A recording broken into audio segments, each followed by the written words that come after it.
তোমরা যখন ঘুমাইতে যাবা, তোমরা যখন শয়নস্থলে যাবা, তোমরা যখন বিছানায় যাবা ঘুমানোর জন্য, তখন তোমরা সুবহানাল্লাহ সুবহানাল্লাহ সুবহানাল্লাহ 33 বার পড়বা। আলহামদুলিল্লাহ আলহামদুলিল্লাহ আলহামদুলিল্লাহ এটাও 33 বার পড়বা। আল্লাহু আকবার আল্লাহু আকবার আল্লাহু আকবার এটা 34 বার পড়বা। ফাহুয়া খায়রুল লাকুমা মিন খাদিমিন, একজন খাদিম, একটা গোলাম আল্লাহর রাস্তায় সাদাকা করলে যেই সওয়াব, এর চেয়ে বেশি সওয়াব আল্লাহ তোমাদের আমলনামায় দান করবে। সুবহানাল্লাহ। ওয়া নাউযু বিল্লাহি মিন শুরুরি আনফুসিনা ওয়া মিন সাইয়্যাতি আ'মালিনা। من يهده الله فلا مضل له ومن يضلله فلا هادي له ونشهد أن لا إله إلا الله وحده لا شريك له ونشهد أن سيدنا ومولانا محمدا عبده ورسوله. أما بعد فأعوذ بالله من الشيطان الرجيم. بسم الله الرحمن الرحيم. ومن آياته منامكم بالليل والنهار وابتغاؤكم من فضله إن في ذلك لآيات لقوم يسمعون. وقال رسول الله صلى الله عليه وسلم من قرأ الآيتين من آخر سورة البقرة في ليلة كفتاه، أو كما قال نبينا صلى الله عليه وسلم. آمنت بالله صدق الله مولانا العظيم وصدق رسوله النبي الأمي الكريم، ونحن على ذلك لمن الشاهدين والشاكرين، والحمد لله رب العالمين. محبت قل اللهم صل على محمد وعلى آل محمد كما صليت على إبراهيم وعلى آل إبراهيم إنك حميد مجيد. اللهم بارك على محمد وعلى آل محمد كما باركت على إبراهيم وعلى آل إبراهيم إنك حميد مجيد. لا إله إلا الله لا إله إلا الله لا إله إلا الله لا إله إلا الله لا إله إلا الله لا إله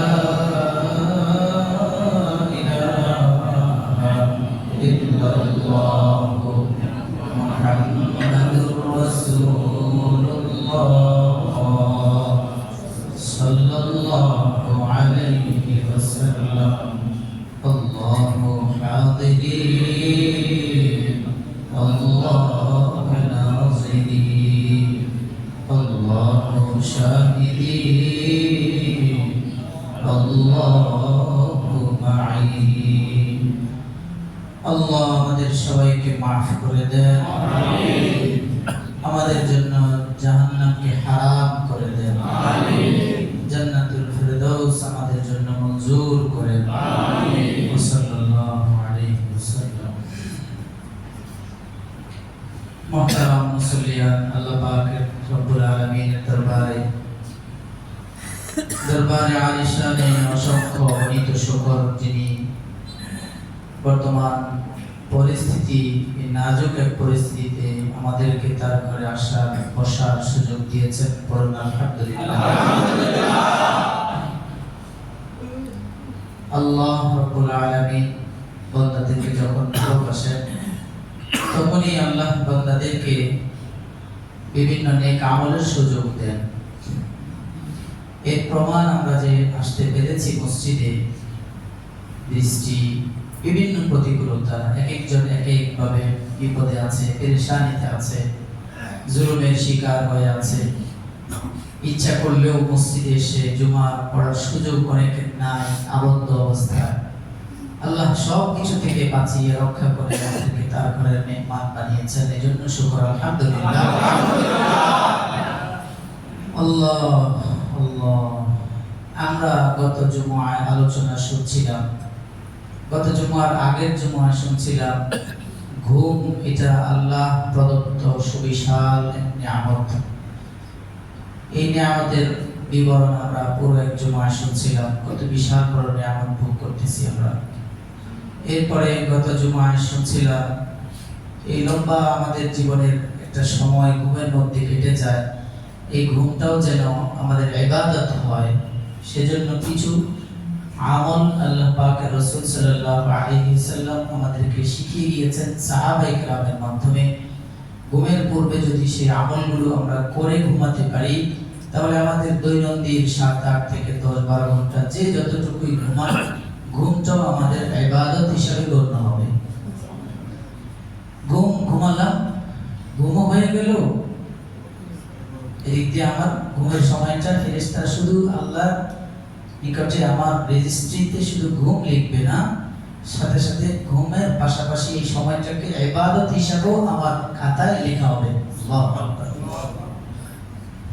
গত জুমায় আমরা প্রায় 9টা আমলের কথা শুনেছিলাম। আপনারা এই পর্যন্ত আমল করেছেন কিনা সেটা আপনারা নিজেদেরকে জিজ্ঞাসা করলেই বলতে পারবেন। শুধু শুনলেই হবে না, আমলও করতে হবে। সেই আমলগুলোর একটা আমল ছিল, প্রথম নম্বর আমলের নাম ওযু করে ঘুমানো। কি ভাই? ওযু করে ঘুমানো। এটা এই পর্যন্ত এক সপ্তাহে কেউ করার সুযোগ হয় নাই, মাশাআল্লাহ। কয়েকজন হাত উঠে, আমি উঠেই নাই কারণ অনেকে লজ্জা পাবে, এজন্য আমি বলছি হয় নাই। তারপরেও আমার প্রিয় প্রিয় কিছু ভাইয়েরা আছেন যারা আমল করেছেন, আলহামদুলিল্লাহ আলহামদুলিল্লাহ আলহামদুলিল্লাহ। কত বেশি লাভ। সবচেয়ে বড় কথা তো হলো আপনি মারা গেলে ঘুম অবস্থায়, ঘুমানোর পূর্বে যদি ওযু করে ঘুমান, মৃত্যুটা পবিত্র অবস্থায় হবে।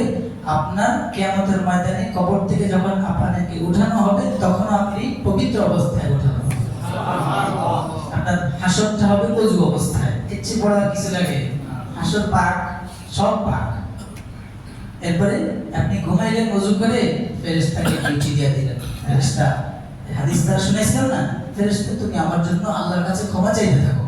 সারাটা রাত আপনার জন্য ফেরেশতা বসে বসে বলবে, আল্লাহকে মাফ করো, মাফ করো, আল্লাহকে মাফ করেই দাও। যাই হোক, এই আমলের গুরুত্ব আমি গত জুমায় শুনিয়েছিলাম, আপনারা ইনশাআল্লাহ করবেন, আশাবাদী সবাই করবেন। তাহলে 1 নম্বর ছিল ওযু করে ঘুমানো। কি ভাই? ওযু করে ঘুমানো। 2 নম্বর, বিছানা পরিষ্কার করে ছেড়ে ঘুমানো, তাহলে বিপদ আপদ থেকে আল্লাহ হেফাজত করবে। এগুলো দলিল সব গত জুমায় আলোচনা হয়েছে, আজকে শুধু নামগুলো বলি। 3 নম্বর, সিজন অনুযায়ী বলি তাহলে সহজ হবে। 1 নম্বর হলো ওযু করা, 2 নম্বর বিছানা ছেড়ে ঘুমানো, 3 নম্বর আচ্ছা এর বলে বলেন যান, ঠিক আছে। 3 নম্বর বললেন ডান কাঁধে ঘুমানো নাকি? আচ্ছা, 3 নম্বর ডান কাঁধে ঘুমানো। 4 নম্বর ডান কাঁধে ডান হাতকে ডান গালের নিচে রেখে ঘুমানো নাকি? আচ্ছা 5 দরজা বিসমিল্লাহ পড়ে বন্ধ করা। এরপরে খাবারের পাত্র, পান পাত্র ইত্যাদি বিসমিল্লাহ পড়ে ঢেকে ঘুমানো। এরপর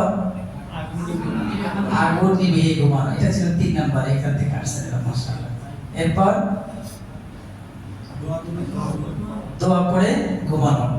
দোয়া কয়েকটা কথা বলেছিলাম, একটা সুন্দর দোয়া শিখিয়েছিলাম, এবং যে দোয়া পড়লে ইমানি মৃত্যু হবে এই গ্যারান্টি রাসূল হাদিসে দিয়ে গেছেন, সেটাও শুনাইছিলাম। এরপরে বাতি নিভিয়ে ঘুমানো। যাই হোক, এই 8-9টা আমল আমরা গত জুমায় শুনেছিলাম। আল্লাহ আমাদেরকে আমল করার তৌফিক দান করুন। আজকের 1 নম্বর, মানে 8-9 এর পরে 10 বা আজকে থেকে 1 ধরেন। ঘুমানোর পূর্বে অন্যতম আরেকটি আমল হলো নিজেকে শয়তান নফস থেকে বাঁচাবার জন্য, সব ধরনের বিপদ আপদ বা মুসিবত থেকে রক্ষার জন্য রাতে ঘুমানোর সময় বিছানায় যখন যাব তখন আয়াতুল কুরসি পড়ে ঘুমানো। কি পড়ে ঘুমানো? আয়াতুল কুরসি যদি পড়ে ঘুমাতে পারি তাহলে আমাকে আল্লাহ রাব্বুল আলামিন হেফাজতের জন্য, আমার হেফাজতের জন্য একজন ফেরেশতাকে নিযুক্ত করবেন। ওর হেফাজতের জিম্মাদারি তুমি খেয়াল করবা। ফেরেশতা আমার জন্য হেফাজতের দায়িত্ব নিয়ে নেবে, এবং একেবারে ফজর পর্যন্ত কোন শয়তান আমার কোনো ক্ষতি করতে পারবে না। সব ধরনের বিপদ আপদ বালা মুসিবত থেকে আল্লাহ আমাকে হেফাজত করবেন। আয়াতুল কুরসি সবাই পারি না? পড়েন তো দেখি। মাশাআল্লাহ, চিনছেন তাহলে এটা আয়াতুল কুরসি কোন পর্যন্ত? ওয়া হুয়াল আলিয়্যুল আযীম। আল্লাহু লা ইলাহা ইল্লা হুয়াল হাইয়ুল কাইয়্যুম লা তাখুযুহু সিনাতুন ওয়া লা নাওম লাহু মা ফিস সামাওয়াতি ওয়া মা ফিল আরদ মান যাল্লাযী ইয়াশফা'ু 'ইনদাহু ইল্লা বিইذনিহি ইয়া'লামু মা বাইনা আইদিহিম ওয়া মা খালফাহুম ولا يحيطون بشيء من علمه إلا بما شاء وسع كرسيه السماوات والأرض ولا يؤوده حفظهما وهو العلي العظيم। অনেকেরই মুখ নড়ে না, কারণ মুখস্থ নেই। এটা মুখস্থ থাকা জরুরি। এটা আরো অনেক বহু ফজিলত আছে, আজকে ওই চ্যাপ্টার যাচ্ছে না, যেটা বলছি না। আজকে ঘুমের বিষয় ফজিলতটাই বলছি। আল্লাহ রাসূল সাল্লাল্লাহু আলাইহি ওয়াসাল্লাম সাহাবায়ে কেরামকে, যারা ধনী ছিলেন সাহাবাদের মধ্যে, তাদের থেকে যাকাত সংগ্রহ করতেন। যাকাতের মাল সংগ্রহ করে রাষ্ট্রীয় কোষাগারে জমা করতেন। সেটার হেফাজতের জন্য একবার দায়িত্ব পেয়েছেন সাইয়েদনা হযরত আবু হুরায়রা রাদিয়াল্লাহু আনহু। আবু হুরায়রা রাদিয়াল্লাহু আনহু নিজেই বলেন, ওয়াক্কালানি রাসূলুল্লাহ সাল্লাল্লাহু আলাইহি ওয়াসাল্লাম وكلني رسول الله صلى الله عليه وسلم بحفظ زكاة رمضان। রমজান মাসে সাহাবায়ে কেরাম থেকে নবীজি যে সমস্ত যাকাতের মাল সংগ্রহ করতেন সেগুলোকে নবীজি হেফাজতের জন্য জিম্মাদারি দিলেন আমি আবু হুরায়রাকে। আবু হুরায়রা বলেন, আমি নবীজির পক্ষ থেকে নিযুক্ত হলাম ওই রাষ্ট্রীয় কোষাগারের, মানে অর্থমন্ত্রী আর কি, অর্থের হেফাজতের জিম্মাদারি পেয়েছেন হযরত আবু হুরায়রা রাদিয়াল্লাহু আনহু। তিনি বলেন, আমাকে নবীজি জিম্মাদারি দিয়েছেন, আমি এটা হেফাজত করতেছি। রাতের বেলা আমি, সবাই ঘুমিয়ে গেছে, আমি এই মাল সংগ্রহের যেহেতু দায়িত্ব হেফাজতের, আমি খুব হেফাজত করতেছি, দেখাশোনা করতেছি, কোনভাবেই যেন এটা কোনো চোর আইসা চুরি করে না নিয়ে যায়। হঠাৎ করে নবীজির সাহাবী হযরত আবু হুরায়রা রাদিয়াল্লাহু আনহু বলেন, হঠাৎ দেখি একটা সুন্দর পোশাক পরিহিত এক ব্যক্তি, খুব দেখতে বিশাল বড় হুজুর, লম্বা জামা, পাগড়ি, ধবধবে সাদা কাপড় পরিহিত এক ব্যক্তি আসছে।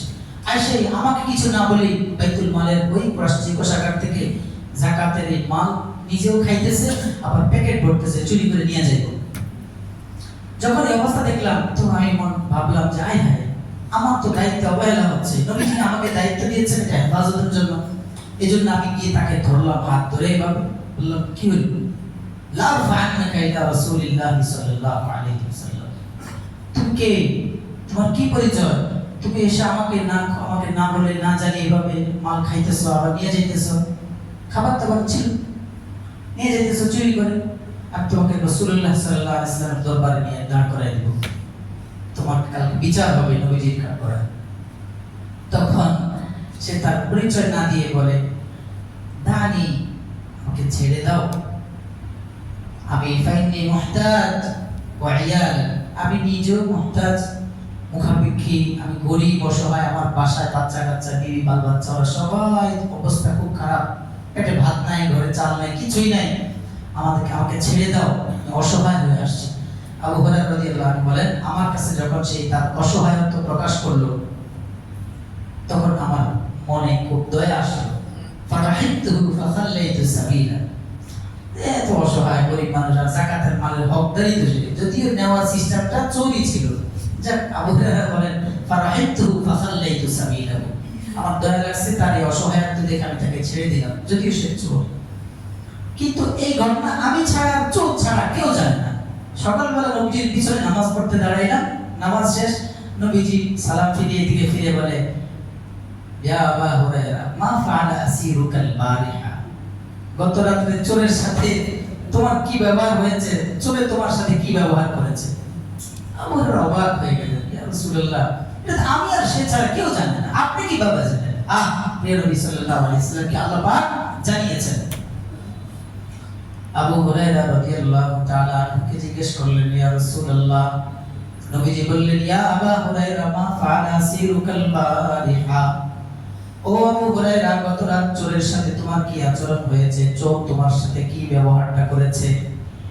আল্লাহর নবীর সাহাবী রাসূলুল্লাহ সাল্লাল্লাহু আলাইহি ওয়াসাল্লামকে বললেন, ইয়া রাসূলুল্লাহ, আমি আপনার জিম্মাদারি খুব সুন্দর করে পালন করতেছিলাম, হঠাৎ দেখি একটা লোক আসছে, সাদা জামা কাপড় পরিহিত, সে যখন বাইতুল মাল থেকে টাকাটা নিয়ে চলে যায়, সম্পদ চুরি করে যখন নিয়ে চলে যায়, আমি তার হাতটা ধরে ফেললাম, ধরে বললাম, লা আরফা'নাকা ইলা রাসূলিল্লাহি সাল্লাল্লাহু আলাইহি ওয়াসাল্লাম, আমি তোমাকে নবীজির কাছে নিয়ে দাঁড় করাবো, তুমি কেন চুরি করলা? ওই সময় শাকা হাজাতান শাদীদাতান মুআইয়াদান ফারাহিতুহু ফাখাল্লাইতু সাবিলাহু, আমার খুব মায়া লেগে গেছে, আমি তাকে ছেড়ে দিলাম, সে চলে গেছে, কিন্তু সে আমার কাছে ওয়াদা দিয়ে গেছে, সে আমাকে বলছে আজকের জন্য যদি ছেড়ে দেই ভবিষ্যতে আর কখনো চুরি করবে না, আর কখনো আসবে না। আল্লাহ রাসূল সে যখন এই কথা বলেছে, আমি দয়া করে ছেড়ে দিলাম, ওয়াদাবদ্ধ করে তারপরে ছেড়ে দিলাম।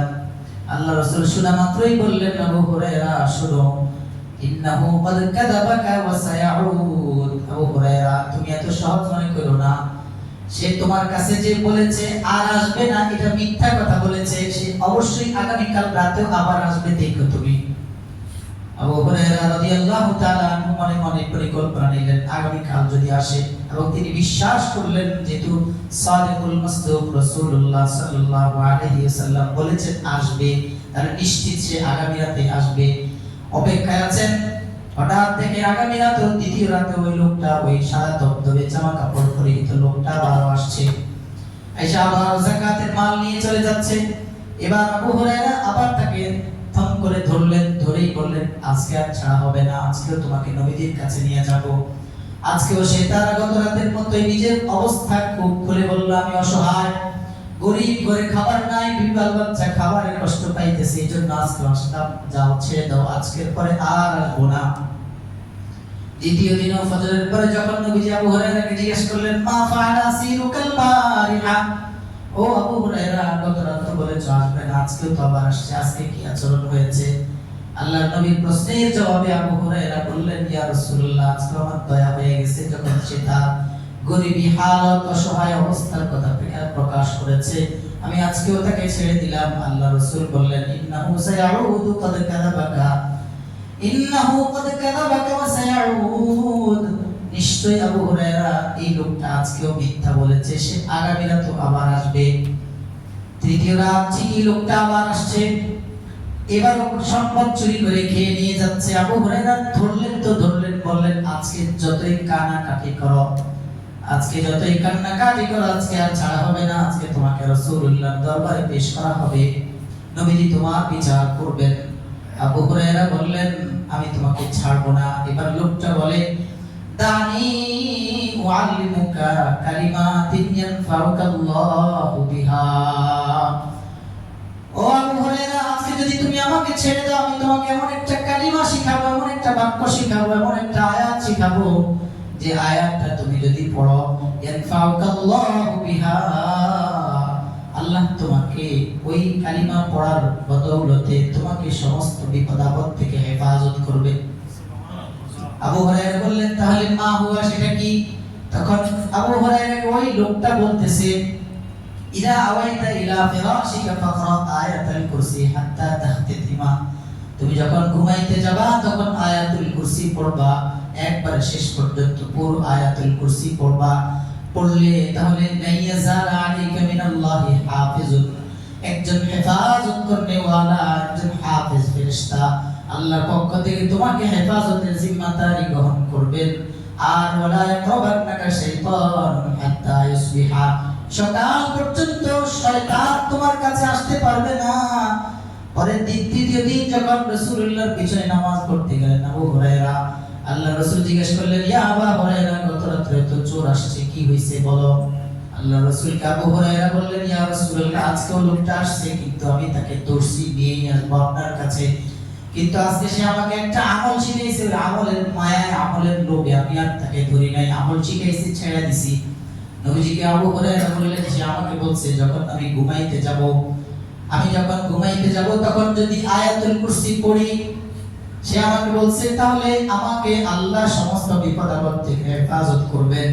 দুই নম্বর সে বলেছে আমার হেফাজতের জিম্মাদারি আল্লাহ একজন ফেরেশতার মাধ্যমে করাবেন। তিন নম্বর সে আমাকে বলেছে আয়াতুল কুরসি পড়লে সকাল পর্যন্ত আমাকে কোনো শয়তান ক্ষতি করতে পারবে না। আল্লাহ রাসূল এই কথা শোনার পর এবার বললেন আবু হুরায়রা ইন্নাহু ক্বাদ সাদাকাকা ওয়া হুয়া কাযুব, লোকটা মিথ্যুক তবে কথা যেটা বলছে সেটা সত্য। সুবহানাল্লাহ, লোকটা মিথ্যুক কিন্তু কথা যেটা বলছে সেটা সত্য। মানে শেষটাতে তুমি ঘুমানোর সময় তুমি যদি আয়াতুল কুরসি পড়ে ঘুমাও তাহলে তোমার কোনো ক্ষতি হবে না, হেফাজত করবে ফেরেশতা, শয়তান তোমার ক্ষতি করতে পারবে না ফজর পর্যন্ত। কথা ঠিক, কিন্তু লোকটা কি মিথ্যু।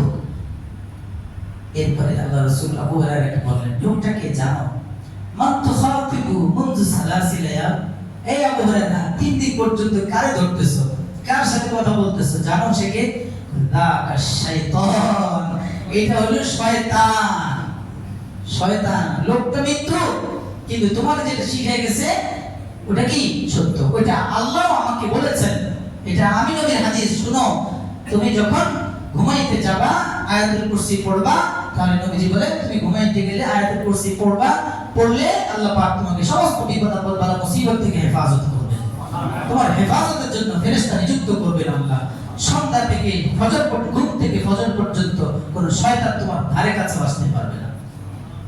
এই বিষয়ে আরো অনেক ফাজাইল আছে আয়াতুল কুরসি, এটা কোন প্রসঙ্গে আলোচনা করব ইনশাআল্লাহ।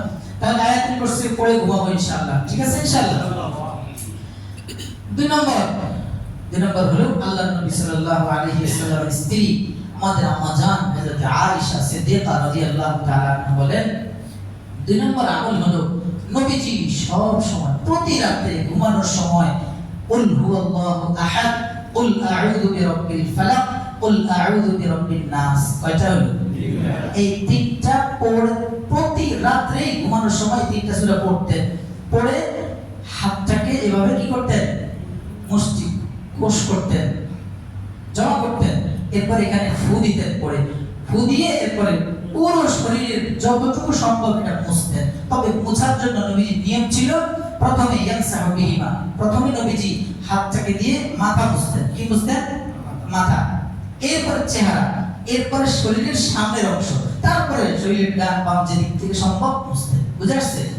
হযরত আম্মা জান আয়েশা সিদ্দিকা রাদিয়াল্লাহু তাআলা আনহা বলেন, عن عائشة رضي الله تعالى عنها أم المؤمنين رضي الله عنها أنها قالت كان النبي صلى الله عليه وسلم إذا أوى إلى فراشه كل ليلة, নবীজি প্রতি রাত্রি যখনই বিছানায় যেতেন জামা কাফাই, দুই হাত এভাবে জমা করতেন, ونفخ فيهما فقرأ فيهما قل هو الله أحد وقل أعوذ برب الفلق وقل أعوذ برب الناس, তিন সূরা পড়ে জমা করে বা ফু দিতেন। এরপর ইয়ামসাহু বিহিমা মাসতাতা মিন জাসাদিহি, পুরো শরীর যতটুকু সম্ভব হতো হাতের কাছে আসতো পুরো শরীর মুছতেন। তবে মুছার নিয়ম ছিল ইয়াবদাহু বিহিমা আলা রাসিহি, প্রথম মাথা মুছতেন, ওয়া ওয়াজহিহি চেহারা মুছতেন, ওয়া মা আকবালা মিন জাসাদিহি শরীরের সামনের অগ্রভাগ যেটা এটা মুছতেন। তাহলে 2 নম্বর আমল হলো এই 3 কুল হুয়াল্লাহ, কুল আউযু বিরাব্বিল ফালাক, কুল আউযু বিরাব্বিন নাস, এই 3টা পড়ে আমরা ইনশাআল্লাহ ঘুমাবো শরীর মুছে ইনশাআল্লাহ। আল্লাহ আমাদেরকে আমল করার তৌফিক দান করুন, আমিন। 3 নম্বর আমল হলো কুল কয়টা? 4 কুল আমরা জানি, আরেকটা আছে হযরতে নুফাই ইবনে নাওফাল, তিনি একবার হযরত রাসূল করিম সাল্লাল্লাহু আলাইহি ওয়াসাল্লামের কাছে আসছেন। নবীজির কাছে এসে বলেন, ইয়া রাসূলুল্লাহ আল্লিমনি শাইআন আকুলহু ইযা আওয়াইতু ইলা ফিরাশি, আমি ঘুমাইতে যখন যাব ওই ঘুমানোর সময়ের জন্য আমাকে একটা নির্দিষ্ট আমল শিখিয়ে দেন, যেন আমি ঘুমানোর সময় আমলটা করতে পারি। নবীজি বললেন, আচ্ছা একটা সুন্দর চমৎকার আমল তোমাকে শিখিয়ে দিব। বলে, কি ইয়া রাসূলুল্লাহ? নবী বললেন, এই আমলটা যদি তুমি করো তুমি নিশ্চিত ঈমানী অবস্থায় মৃত্যু হবে তোমার। সুবহানাল্লাহ। আমরা সবাই তো চাই ঈমানী মৃত্যু, না ভাই? হ্যাঁ, ওই ওযু করলে ঈমানী মৃত্যু হবে, কত জুমায় পড়েছিল।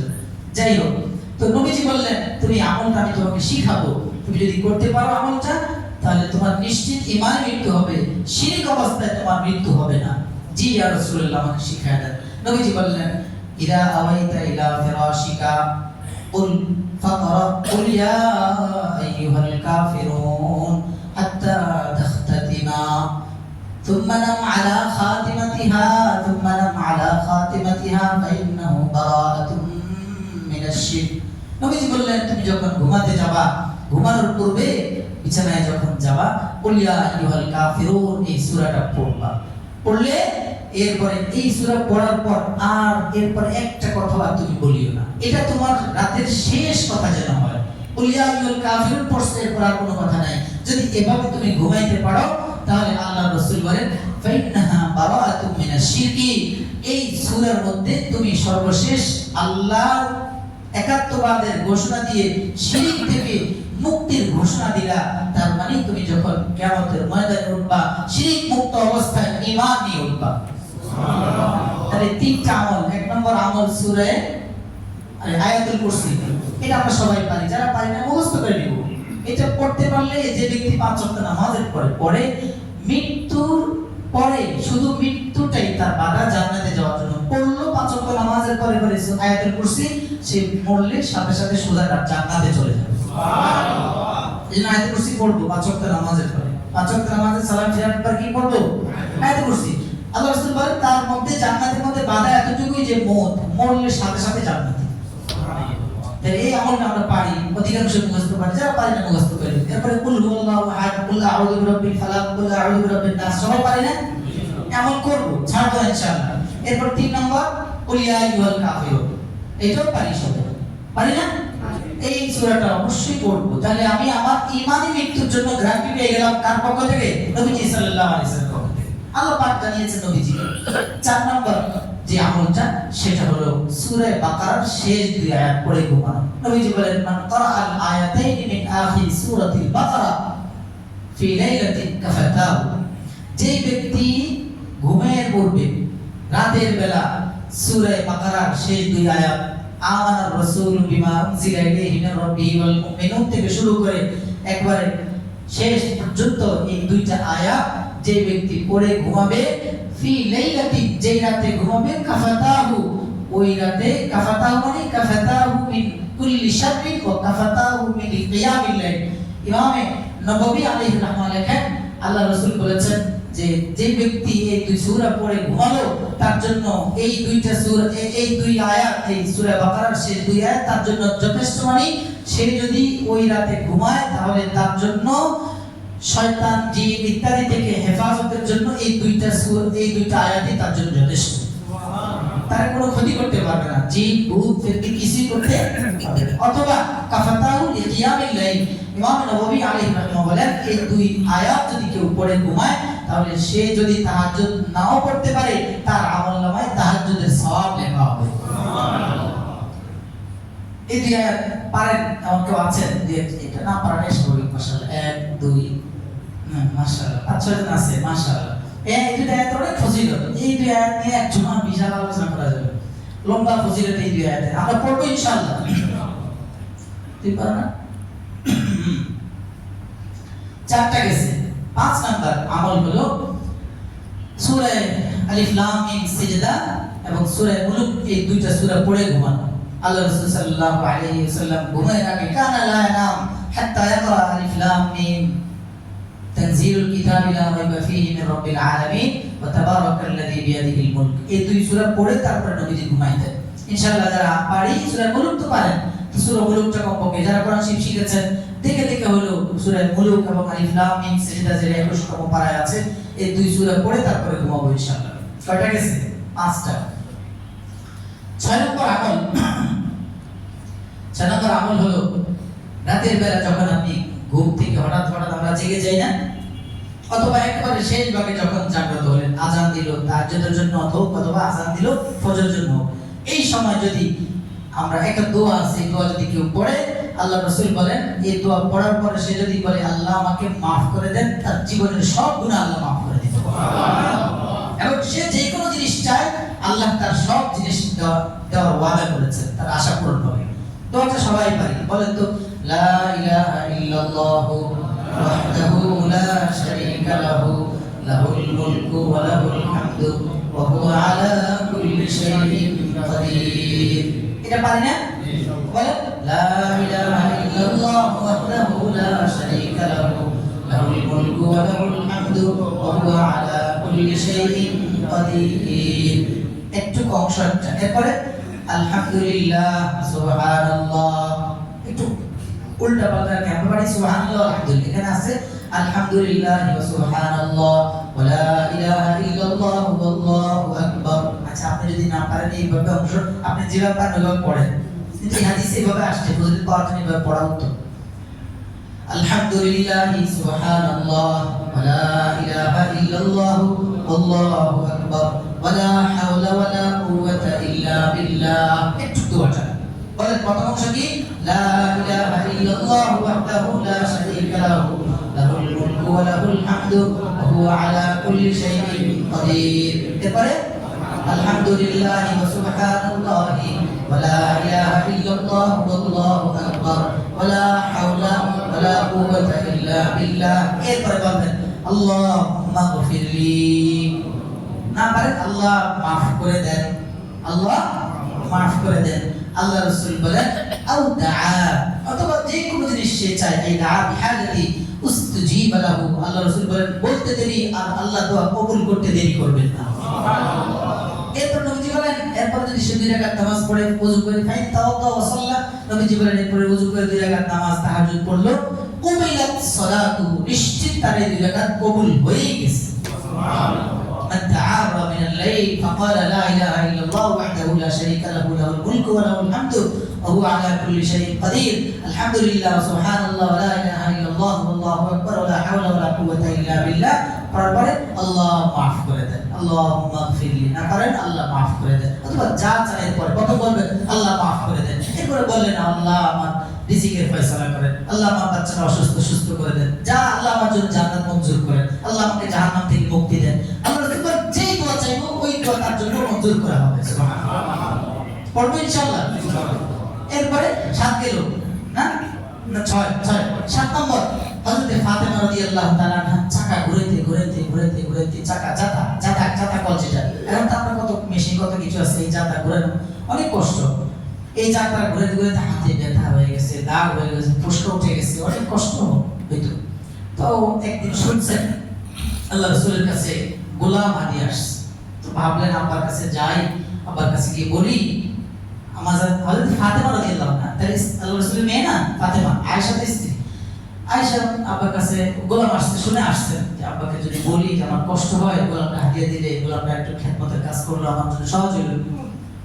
তো আয়েশা নবীজিকে পান নাই, আয়েশা পাইছেন আমাদের হযরত আয়েশা সিদ্দিকা রাদিয়াল্লাহু আনহাকে। তো আয়েশা সিদ্দিকা রাদিয়াল্লাহু তাআলা আনহাকে বললেন নবীজিকে না পেয়ে যে আমার অনেক কষ্ট হয়, আমি শুনছি একটা গোলাম হাদিয়া আসছে, আমাকে যদি নবীজি এই গোলামটা হাদিয়া দিত তাহলে আমার এই কাজটা তাকে দিয়ে করাইতাম, অনেক আসান হইতো, কষ্ট কম হইতো আমার। নবীজি শুনেই আর কিছু বললেন না, সোজা চলে গেছেন হযরত ফাতেমা রাদিয়াল্লাহু তাআলা আনহার কাছে চলে গেছেন ওনার বাসায়। এমন সময় গেছেন যখন হযরত আলী এবং ফাতেমা স্বামী স্ত্রী দুজনে শুয়ে পড়েছেন। নবীজি গিয়ে তাদের বাসায় ঢুকলেন, তখন তারা নবীজি দেখে উঠে যেতে চাইছে। নবীজি বললেন আলা মাকানিকুমা, শুয়ে থাকো, সমস্যা নেই। নবীজি একবারে দুজনের মাঝখানে গিয়ে বসলেন। আলী রাদিয়াল্লাহু তাআলা বলেন নবীজির হাত্তা ওয়াজাদতু বাদা কাদামাইহি আলা বাতনি, নবীজির দুই পায়ের শীতলতা আমি আমার পেটে অনুভব করতেছিলাম। মাঝখানে ভাবে বসছেন, আমার পা, নবীজির পা মোবারক আমার পেটের সাথে লাগছে, আমার কাছে অনেক শান্তি লাগছিল। তখন হযরত আলী রাদিয়াল্লাহু তাআলা বাদা কাদামাইহি, নবীজির পা মোবারকের শীতলতা আমি অনুভব করেছি। আল্লাহুম্মা সাল্লি আলা মুহাম্মাদ ওয়া আলা আলি মুহাম্মাদ, আল্লাহুম্মা সাল্লি আলা সাইয়্যিদিনা মাওলানা মুহাম্মাদ। নবীজির পায়ের শীতলতা আমি অনুভব করেছি। এরপর নবীজি আমাদেরকে বললেন, দেখো তোমরা তো শুনছো গোলাম আসছে, গোলাম নেওয়ার জন্য আসছে, একটু কষ্ট কম হবে তো, এটা তো দুনিয়া, একটু কষ্ট করো, একটু কষ্ট করো। এই কষ্টের সাথে আমি তোমাদেরকে একটা আমল শিখাই দেব, এই আমলটা করলে এই গোলামের চেয়েও বিশাল বড় ফজিলত তোমরা পাবা। মানে একটা গোলাম সাদাকা করলে যে সওয়াব হয়, এর চেয়ে বড় সওয়াব তোমরা পাবা। আলা আদুল্লুকুমা আলা আদুল্লুকুমা আলা খাইরিন, আলা আদুল্লুকুমা আলা খাইরিন মিম্মা, আলা আদুল্লুকুমা মিম্মা সাআলতুমা, আমি কি তোমাদেরকে অনেকটা আমলের কথা শিখাবো যে খায়রুল লাকুমা খায়রুল মিম্মা সাআলতুমা, তোমরা যা চেয়েছো, একটা গোলামের চেয়ে বেশি তোমাদের জন্য ফজিলত হবে। গোলাম সদকা করলে যে সওয়াব, এর চেয়ে বেশি সওয়াব তোমাদের হবে। আয়েশা সিদ্দিকা, ফাতেমা রাদিয়াল্লাহু আনহা এবং আলী রাদিয়াল্লাহু আনহু বলেন, ঠিক আছে আপনি আপা যেটা শিখায় দেন সেটাই তো আমাদের জন্য কল্যাণ, আমরা এমনই চাই, কষ্ট হোক দুনিয়ায়। তখন নবীজি বললেন, ইদা আখালতুমা মাদাজিআকুমা আও আওয়াইতুমা ইলা ফিরাশিকুমা ফাসাব্বিহা তালাতাম ওয়া তালাতিন ওয়া কাব্বিরা তালাতাম ওয়া তালাতিন واحمدا ثلاثا وثلاثين وكبرا أربعا وثلاثين فهو خير لكما من خادم।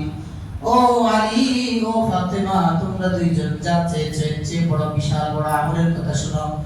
আলা আদুল্লুকুমা আলা খাইরিন মিম্মা সাআলতুমা, আলা আদুল্লুকুমা খাইরিন মিম্মা সাআলতুমা, তোমরা যা চেয়েছো এর চেয়ে বড় ফজিলতপূর্ণ আমলের কথা তোমাদেরকে শোনায় দেই, শোনো।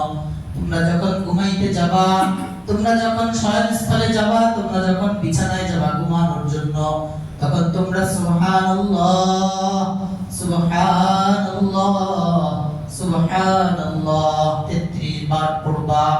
আলহামদুলিল্লাহ আলহামদুলিল্লাহ আলহামদুলিল্লাহ, এটাও 33 বার পড়বা। আল্লাহু আকবার আল্লাহু আকবার আল্লাহু আকবার, এটা 34 বার পড়বা। ফাহুয়া খায়রুল লাকুমা মিন খাদিমিন, একজন খাদিম, একটা গোলাম আল্লাহর রাস্তায় সাদাকা করলে যেই সওয়াব, এর চেয়ে বেশি সওয়াব আল্লাহ তোমাদের আমলনামায় দান করবে। সুবহানাল্লাহ, আল্লাহ তৌফিক দান করেন। কয়টা হইছে? 7, 1 মিনিটে শেষ করে দিই। 8 নম্বর হলো ঘুমানোর সময় মান আওয়া ইলা ফিরাশি ওয়া হুয়া ইয়ানউই আন ইয়াকুমা ফায়ুসাল্লি মিনাল লাইল কুতিবা লাহু فغلبته عينه حتى يصبح كتب له ما نوى وكان نومه صدقة عليه من الله عز وجل من ربه عز وجل। আল্লাহ রাসূল বলেন 8 নম্বর ঘুমের আমল নাম্বার আমি দিচ্ছি বলার জন্য। নবীজি বলেন যদি কেউ ঘুমের পূর্বে এই নিয়ত করে ঘুমায় আজকে শেষ রাতে উঠবো, তাহাজ্জুদ পড়বো, এরপরে এই কথা বলে সময় ঘুমাইছে, কিন্তু ফাগালাবাতু আইনুহু হাত্তা ইউসবিহা, তো ঘুম এত চেপা ধরছে যে ফজরও শেষ হয়ে গেছে, সকাল হয়ে গেছে, অথবা তাহাজ্জুদের সময় শেষ, ফজরের সময় সে উঠছে, তাহাজ্জুদের সময় আসে পায় না। এইটাই তর্জমা ধরেন ফজরের টাকা। হাত্তা ইসবিহা, তাহাজ্জুদের নিয়তে ঘুমাইছে, এখন সে উঠছে ফজরের সময়, তাহাজ্জুদের সময় শেষ হয়ে গেছে। আল্লাহ রাসূল বলেন কুতিবা লাহু মা নাওয়া, এই ঘুমের পূর্বে তাহাজ্জুদ পড়বে নিয়ত করে ঘুমানোর কারণে তাহাজ্জুদ না পড়া সত্ত্বেও তার আমলনামায় তাহাজ্জুদের সওয়াব লেখা হবে। সুবহানাল্লাহ। আচ্ছা, তাই ঘুমটা কি হলো? আল্লাহ রাসূল বলেন ওয়া কানা নাওমুহু সাদাকাতান আলাইহি মির রাব্বিহি আযজা ওয়া জাল্লা। আল্লাহর পক্ষ থেকে ওর জন্য স্পেশাল দান সওয়াব, এটা ঘুমটা হলো আল্লাহর পক্ষ থেকে তার জন্য স্পেশাল একটা হাদিয়া। সুবহানাল্লাহ। শেষ 9 নম্বর আমল, গত জুমায় 9টা শুনেছিলাম, আজকে 9টা শুনে শেষ করি। 9 নম্বর আমল হলো ঘুমের পূর্বে কারো কথা, কারো কষ্টে, কারো কাজে কোনোভাবে কষ্ট পাইলে তাকে মাফ করে দিয়ে ঘুমানো। মাফ করে দিয়ে ঘুমাইতে পারলে আমি ইনশাআল্লাহ জান্নাতি, আমি ইনশাআল্লাহ জান্নাতি। ঘুমানোর পূর্বে কারোর বিদ্বেষ, আক্রোশ, দুশমনি, কোন ধরনের হিংসা কিছুই না রেখে সব মাফ করে দিয়ে ঘুমাইতে পারলে তার ব্যাপারে রাসূল বলেছেন সে নিশ্চিত জান্নাতি। সুবহানাল্লাহ। আনাস রাদিয়াল্লাহু তাআলা বলেন নবীজি দরবারে বসে আছি, হঠাৎ করে নবীজি বলে উঠলেন, কথা বলতেছেন মাঝখানে নবীজি বললেন এই এখন তোমাদের মাঝে একজন লোক আসবো, এক সাহাবী আসবো, উনি জান্নাতি। আচ্ছা আমি কথা বলতেছি, একটু পরে আমরা বললাম ভাই এখন কিন্তু আপনাদের কাছে অমুক আসতেছে, হঠাৎ করে মনে করেন রাষ্ট্রীয় কোনো বড় পর্যায়ে বা অনেক বড় আলেম একজন আসতেছে, আপনারা তাকাবেন না? তো নবীজি কথা বলতেছেন, এর মধ্যেই কথার মাঝখানে বলেন ইয়াকুলুল আন আলাইকুম রাজুলুম মিন আহলিল জান্নাহ ফাতালা রাজুলুম মিনাল আনসার। নবীজি বলেন এখন এই মুহূর্তে তোমাদের কাছে একজন সাহাবী আমার আসবে, সে নিশ্চিত জান্নাতি। আবু হযরত আনাস রাদিয়াল্লাহু আনহু বলেন আমরা সবাই এতক্ষণ যেমন ছিলাম এখন এবার সবাই চোখ আর নয় চারদিক তাকাইতেছি, পিছন দিক তাকাইতেছি, কে রে? হঠাৎ দেখি একজন আনসারী সাহাবী আসছেন, তিনি এত প্রসিদ্ধ সাহাবী না, এত বড় মাপের সাহাবী না, সাধারণ একজন সাহাবী নবীজি তিনি আসছেন। তার চেহারার দিকে তাকায়, নবীজির ভবিষ্যৎবাণীর দিকে, ঘোষণার দিকে তাকায়, কে নবীজি এত বিশাল বড় সুসংবাদ দিয়েছে, ভাবছিলাম আবু বকর আসবে, ওমর আসবে, ওসমান আসবে, বড় কোনো সাহাবী আসবে, কিন্তু যে আসছে সে প্রসিদ্ধ না, তাকে চিনেও না সবাই, একজন সাধারণ সাহাবী।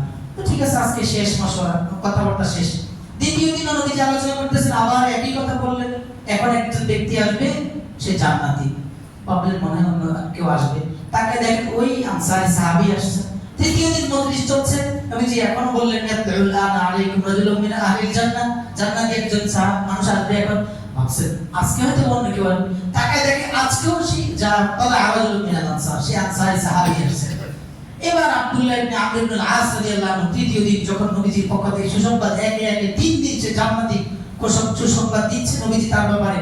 নবীজি বললেন আচ্ছা ভাই নবীজি আপনার ব্যাপারে এত সুসংবাদ, সুন্দর সুন্দর সুসংবাদ দিচ্ছেন, আমার এটাই বলেন না, তিনি প্রথম যে বলেন ভাই আমার একটু মন চায় আপনার বাড়িতে 3 দিন মেহমান হবো। কয়দিন? নবী সাহাবী মেহমান হবে, অবশ্যই ঠিক আছে চলেন। একে একে 3 দিন ছিলেন, 3 রাত 3 দিন আমল দেখছেন, বিশেষ কোনো আমল তিনি খুঁজে পান না। সাহাবারা ভাবছেন হয়তো বিশেষ কোনো আমল করে রাতের বেলা, আমরা দেখবো সেটা কি দেখে তারপর আমল করবো, কোনো আমল বিশেষ পায় না। ব্যর্থ হয়ে সর্বশেষ তাকে জিজ্ঞেস করলেন চলে আসার আগে দিয়ে, ভাইজান কি আমল সেই করেন যে আমলের কারণে আপনার অগোচর নবীজি আপনাকে 3 দিন সুসংবাদ দিয়েছেন জান্নাতের, সে আমলটার কথা বলুন না একটু। আল্লাহর নবী সাহাবী রাজুলুম মিনাল আনসার তিনি বলেন আমার বিশেষ কোনো আমল আমি খুঁজে পাই না, আমার জানা নাই, খুঁজে তালাশ করে পাই না, কি বলবো আপনাকে। একটু পরে হঠাৎ করে বলেন হ্যাঁ একটা আমলের কথা আমার মনে পড়ে, বলি এটা কিনা আমি জানি না। তো বলেন, সেটা হলো এক রাকাত আছে ইন্নী আখিদুম মাদজাই ওয়া লাইসা ফি কলবি আলা আহাদিন ওয়া লাইসা ফি কলবি হাসাদুন আলা আহাদিন। আমি যখন ঘুমাই, ঘুমানোর পূর্বে আমি আমার অন্তরে কারো প্রতি বিদ্বেষ, হিংসা, আক্রোশ, দুশ্মনী কিছুই রাখি না, সব মাফ করে দিয়ে ঘুমায় যাই।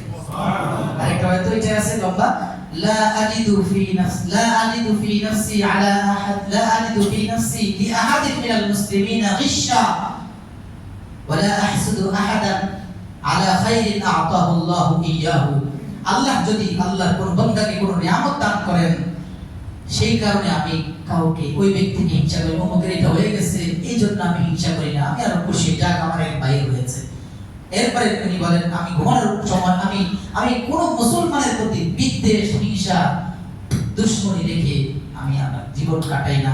আমি আমার মনে কারো প্রতি আমার কিছু আসলে লা আলিদু, আমি কিছুই রাখি না, সব মাফ করে দেই, তারপরে ঘুমাইতে যাই। হয়তো বা এই আমল উসিলায় আল্লাহ আমার জন্য রেখেছেন কিনা। তখনই আব্দুল্লাহ ইবনে আমর ইবনে আস বলেন হাদা হুয়া হাদিহিল্লাযী বালাগাত বিকা, এটাই সেই আমল যে আমলের বদৌলতে আল্লাহ রাসূল আপনার জন্য 3 দিন একাধারে জান্নাতি হওয়ার সুসংবাদ দান করেছেন। সুবহানাল্লাহ। ইনশাআল্লাহ আমরা এমনটা করব ইনশাআল্লাহ। কারো মনে কারো ভাই একটু কষ্ট পাই পাবো, স্বাভাবিক, এটা হয়, মানুষ তো, একজন আচরণে একজন কষ্ট পাবোই, পাইয়ে গেছি, পাচ্ছি, এই জন্য আমরা মাফ করে দিব ইনশাআল্লাহ। আমরা সবাই মাফ করে দিব ইনশাআল্লাহ। আল্লাহ আমাদের আচরণে যদি কেউ কষ্ট পায় তাদেরকেও আমাদেরকে মাফ করে দেওয়ার তৌফিক দান করেন।